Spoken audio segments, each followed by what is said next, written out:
This happened about a year ago. I'm in a long-distance relationship and frequently travel, so I usually use Lyft or Uber to get to and from the airport. This particular ride started off fine. The driver, I believe, was from Haiti, so his accent was very thick and sometimes hard to understand. At first, he was just striking up a conversation, as most drivers do. Where are you flying from? Are you in college? Do you have family here? And so on. There is a lot of traffic when we enter the motorway. Had a stopover, and since everyone was using the outlets, I was unable to charge my phone. I sincerely hope that the traffic will ease up soon, since I have to stay in touch with the people I'll be living with. Naturally, my bad luck causes the app to crash and display the message, "You have arrived while we were in the middle of motorway." I am a little irritated as we are essentially in the middle of the motorway and there are no residences around. The driver said he will stop at this local Walmart to investigate the issue. It seems that he was using an outdated phone that was not providing accurate directions. I offered that we could use mine, but he insisted that I seat up front since I needed to charge it. Easier, so I went ahead and did what he instructed, telling me he would take me the rest of the way free of charge without using the lifter, and we're back on. He approaches me as we leave the Walmart parking lot and inquires about my age. I informed him that once I transformed, everything started to seem strange. He appeared to be excited about my youth, which seemed strange. But whatever, he then starts asking me a series of questions like, "I'm a doctor, and this is just a side job, so I have money.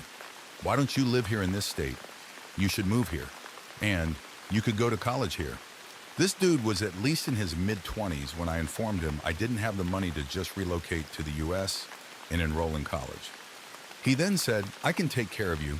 I'll buy you a little flat and a nice call and take you out and pay for your college." Realizing that I had recently become an adult without legal status, he seemed to be kidding, so I kind of just chuckled uncomfortably. I told him that it wasn't necessary, but he went on and I started to feel a little uneasy.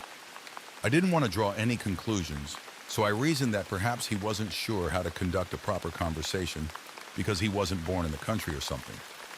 A few minutes later, when we were about 5 minutes away from our destination, my phone started doing that annoying charging that wouldn't stop even with the charger wires fully loaded.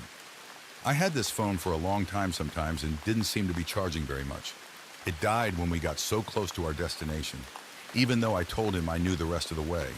When I told him to turn right, he would say, "Okay," deliberately turning left or continue straight, doing opposite of what I had instructed. I'm not too acquainted with the neighborhood. I know only a few of the streets. He tells me he lives nearby, and that's when we become lost since he's disregarding everything I say and acting like it was a mistake. I start to get extremely afraid. I cry a single tear because I believe he's going to abduct me or something. But I tell myself to hold it together because in the movies, people get angry or whatever when they sense fear. So I'm trying to make it look like I'm not losing my... Finally, he turns around again, and when we're almost there again, he starts driving in the wrong direction. At this point, I had my phone on 5% when he reached over and took it from me while we're at a red light. He then puts his number in my phone and tells me to call him if I ever need anything, and that it's time for us to head out. I pretend to grin to keep him from seeing that I'm about to shit myself out of fear. But you're actually frightening me. Eventually, I feel so frustrated that I just run out of control at another red light and ask for the facts.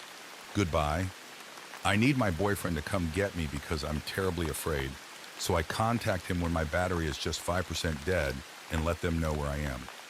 My Lyft driver is yelling at me through the window to come back in the car, but there was absolutely no way I was going to do that since I was a crazy sugar baby and it was a stranger. After that, I go somewhere with a lot of people and wait for my boyfriend. The entire scenario made the trip take about 2.5 hours when it should have took 45 minutes even with the traffic. Later, I contacted my boyfriend and informed him of everything and informed them of everything,